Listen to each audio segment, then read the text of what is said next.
Yo, what's going on, guys? Welcome to another video. This is going to be the third match of the private series there. If you want to watch the other ones, I have a playlist already. I'm gonna have on the description of the video if you guys want to check that out. Well, at the end of the video as well, I'll have the links to the playlist. So this is the third match. I changed the map again. Now we're playing on Casino. And I don't think I've changed. I think I went back a little bit on the build and I got the energy. Because previously I had changed to more damage on Birkin. So now I have the normal build, which is like still favoring the energy to an extent over Birkin.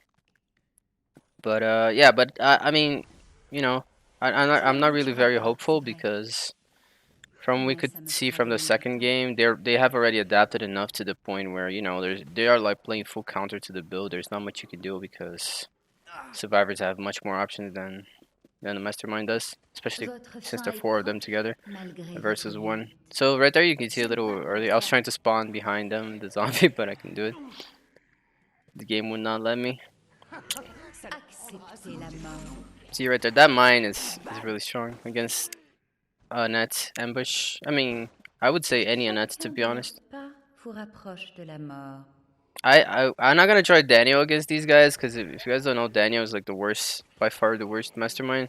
They would all just bring Kashimas and I wouldn't be able to move. So we decided that I wasn't even gonna try Daniel against them because it's pointless. He's too broken. There goes Martin with the flashbang. So he's comboing the flashbang with the mines. So the mines completely kill my door game.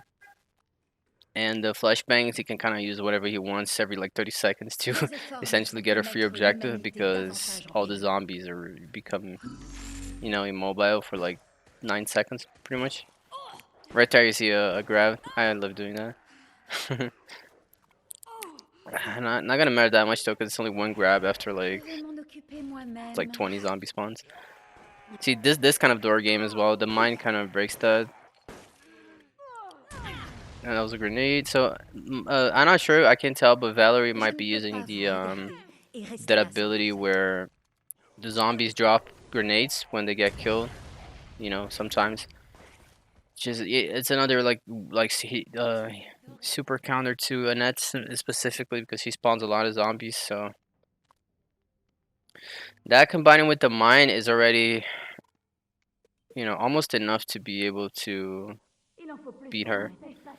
But you gotta take in mind as well that Martin still has a flashbang, so that can guarantee objectives. So right here, I can't even do anything because she increased the cost of my cards, so it's not really worth spawning anything right now. Just need to let her be charged for the next area.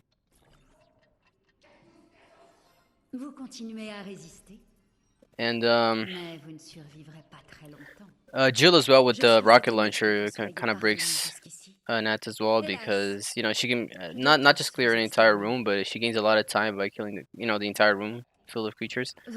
So it just like complete like specific counter to Annette. So if you have all these things combined, there's not much you can do because as a mastermind, there's no counter to a fucking rocket launcher. Just if you don't spawn zombies, they get the objectives, and if you spawn the zombies, they get the rocket launcher and a huge time. So you lose in any scenario. Saying the mine is not as bad because it's like okay, it kills your mine game, but you can still spawn creatures and things like that. But they still have Val with the sprays and everything, so it kills the pressure. But we'll see what we can do here. And I'm waiting here trying to spawn zombies because I like to always do this. Kind of have them surrounded. So you see right there, I spawn a zombie behind her, as well as in front of her, so she has like pretty much nowhere to go, and she's likely to get grabbed eventually. So right here, I can tell they're cornering themselves, so it's a good time to use Birkin, get some damage in, or try at least. Right there, that was kind of dumb that missed, but whatever.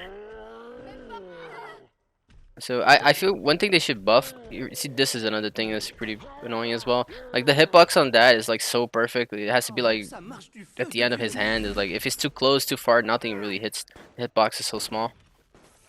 And their body is the same thing. Their body has like a super small hitbox. So everything, even guns, sometimes it's super hard to hit because the the hitbox is so small.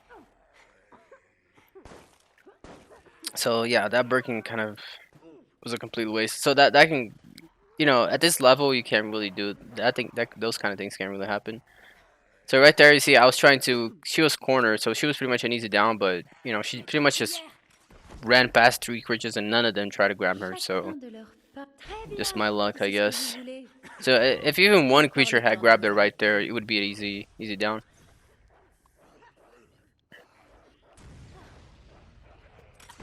That's something that's another thing as well. Like the creatures have a bit of RNG to them, like how effective they might be. Even though I'm using fresh blood, you can tell right there 3 creatures that none of them try to grab her. So and survivors don't have any sort of RNG elements to them, so they don't have like the rocket launcher doesn't have an RNG element, so you just pull it out and you do whatever you need to do, you know, every time, and very consistent. So right there, I managed to get some pressure. She went down, but right there, you see, I try to grab her. You can actually do that. I just did it too early, but if you time it properly, you can actually grab them before they can even like move when they're getting up like that. Not just grabbing, but you can actually hit them as well with the normal melee attack. That includes for zombies, anything. But I did it a little bit too early there and didn't work. So nothing's really going my way here, but we'll see what you can do. Area 3, we're gonna have the liquors and everything, so maybe it gets a little better. I was trying to control him, but I couldn't do it right there. I guess it was too late. And you can tell the energy is still, because it's really not helping to spawn the creatures because they just have, to deal with the thing, and they're also using these shotguns. These shotguns are so overpowered against the creatures. I just find it really surprising how they can keep up the ammo because it does waste more ammo than the average gun, but still they did just essentially never run out of it. Probably just due to the ammo around the map is like, by itself, not so much what they're buying. It's possible that this gen as well is using a build where she's using discount, so she might be buying things for the others or even for herself, more than normally. It's possible as well because they're playing together in a squad, so they're definitely comboing everything they can.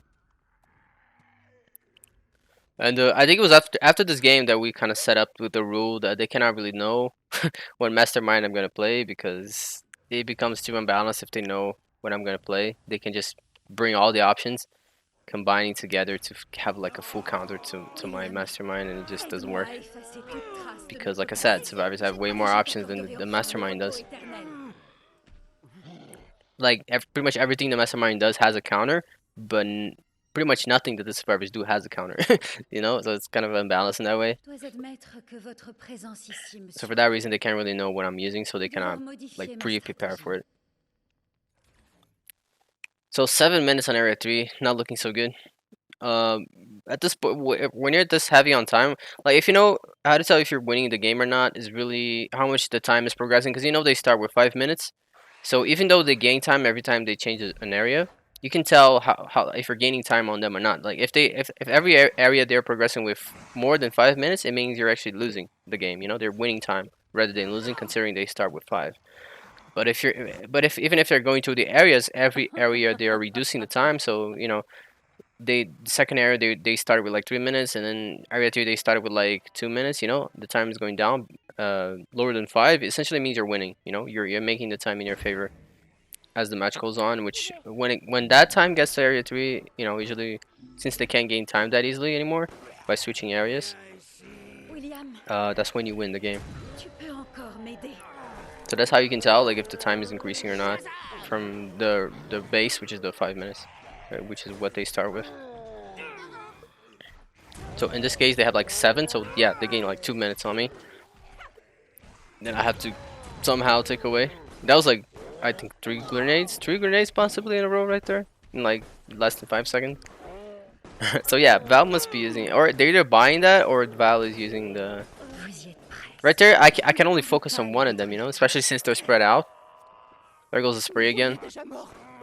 So, how much I can do. I can stop everyone from shooting the core because, there's 4 of them. I'm only 1 breaking. I did right thing there. I managed to down him, but you can tell that like every time I down someone, I cannot build pressure out of it because of the sprays. You know, because usually you can easily snowball that. Like they try to revive him, and I just end up spawning zombies on top of the body, and then I down another one and another one. You know, and they lose 30 seconds for each, and things just kind of snowball. But because of the sprays completely kills that, which is also something I feel like it's a little bit unbalanced in this game. The fact that how easily access they have to the sprays, considering how powerful it is. You know, like I mean, it's not so bad that they get healed. The problem is that the main problem is actually that they gain time from healing each other from the floor, which is I think is just so stupid. Like they should get punished for going down, not gaining back the time they lost. Because if you don't know, when you down a survivor, they lose 15 seconds on the clock, which is like a bite of a zombie essentially. But if you heal them back up before they die, they gain those 15 seconds back, which I think is completely insane and dumb. I don't know why the developers did that. It makes no sense. You're not getting punished for going down, you know? Well, even though the mastermind had to do so much work to down you, so I think that completely breaks the balance of the game in terms of time because they're never losing time. You know, you can't down it because they never lose time. They get back up again and they're full the same time as before. Whereas if at least they didn't get the time back, you know, it's like it's fine. Like you weren't able to put the pressure or anything, but at least you're winning on time. You know, at least you got 15 seconds out of them. But you know, due to the way the developers decided to take care of this, you know, essentially you don't win anything as a mastermind for downing someone unless they actually die. So right there you can see it was the third spray, I think, if I'm counting correctly in this game. The third spray, and Val hasn't even used her special ability yet, which she can put the spray on the floor as well. So these matches, I think it shows pretty clear why I say in my videos that the meta of this game is winning by time, not by downing survivors or killing them, because you cannot kill them. It's pretty much impossible. They have too many tools to heal each other. You know, just Val is already it's enough. You know, not to mention any survivor at all can have a spray or bring a spray in their equipment and things like that. You know, so it's just not reliable at all to win games by killing them, like losing those 30 seconds every time they go down. Not to mention as well, they have so many. One thing the devs changed now, you know, since the Nikolai patch, there's like way more herbs in the map than used to be. So they essentially never run out of health because they always have a green herb. It's another thing that's like super hard to play around as a mastermind nowadays. So you know, if you're trying to bet on a build that's really aggressive in the sense of killing them, and you get a team like this that know how to play, it's not gonna work out. That's when you're gonna lose because they can easily revert that going down scenario. So that's why I say builds with like infection and things like that are always the best because they can't counter that. You know, they lose the time and that's it. So you see, they're trying to shoot my cameras like crazy here. Luckily, I have a shield. Something I added to the build, I think, on the previous game. Or it was this game, I don't remember. Maybe it was this game that I got the shield on. Because I normally don't use the shield on this build because the zombies itself already overwhelmed them enough to where I don't actually need to worry about defending my camera. But you know how it is. These guys are good, so it's another type of scenario. And it seems like they'll make it. Yeah, 7 minutes still on the clock. Even if they went down there, it really would not have mattered. So you can see like there's nothing you can really do. Your options as if they're playing like this, your options as the Annette is there. You essentially have no options. So they have counters to everything you're gonna do. If you spawn creatures, you're actually playing against yourself because you're giving them time. So and if you don't spawn creatures, you're also gonna lose because then they do the objectives and there's no barrier to Na it. verdade, tipo, nem tá tão desequilibrado. É que vocês já sabem, tipo, tudo que eu tô usando. Então fica meio escroto. Mas se você pega de surpresa, você não ia ganhar nem fudendo, velho. So right there, I'm telling them that you know there's no way we can play like this because you know what I'm using. So you know you have way more counters to everything I can do. So we need to change that rule right now. That was what I was saying there in Portuguese. And so yeah, next match it's not gonna be. I don't think it's gonna be Annette anymore. I think I'll switch. But yeah, you guys will see how it goes with other masterminds. So see you guys then.